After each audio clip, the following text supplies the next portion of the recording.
Born into slavery, he became a giant who rewrote American history. In February 1818, Frederick Douglass was born on a Maryland plantation to a black enslaved mother and a white father. His childhood was filled with misfortune. At age 6, he was sold to Baltimore as a house servant, where his mistress Sophia Auld secretly taught him to read and write. When the slave owner discovered this, he angrily stopped her. "Knowledge makes slaves rebellious." Yet these words only ignited Douglass's thirst for freedom. He sought learning from white children, used discarded newspapers as textbooks, and secretly studied the alphabet in animal pens.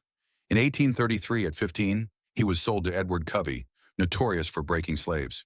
After 6 months of brutal beatings that nearly broke him, Douglass finally grabbed Covey and fought back in a life-or-death struggle. This victory became his turning point. "The moment Covey stopped whipping me, slavery's chains were half broken." 5 years later, he escaped north by disguising himself as a sailor, using borrowed identification papers from a black seaman to board a train. On the streets of New York, he changed his birth name, Bailey, to Douglass, a name from the Lady of the Lake that contained a biting satire of slavery. In 1841, at 23, Douglass gave an impromptu speech at an anti-slavery gathering in Nantucket. No one believed such an eloquent speaker had once been enslaved. This led to his first autobiography, Narrative of the Life of an American Slave, which was reprinted 9 times in 3 months and established him as living evidence against slavery.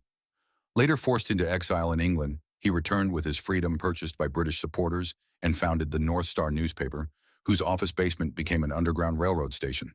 When radicals demanded complete separation from slave owners, he insisted on uniting with anyone to do right, with no one to do wrong. At a women's rights convention, he cast a crucial supporting vote for women's suffrage despite widespread opposition.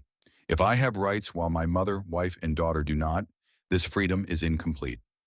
During the Civil War, he served as Lincoln's advisor, advocating strongly for black military service. When Lincoln hesitated, Douglass declared, "Give black men guns, and they'll prove themselves worthy of freedom." Eventually, 200,000 black men donned Union uniforms, including his son Charles. In 1895, Douglass died suddenly after attending a women's rights convention. His tombstone bears his chosen epitaph, "I would unite with anybody to do right and with nobody to do wrong."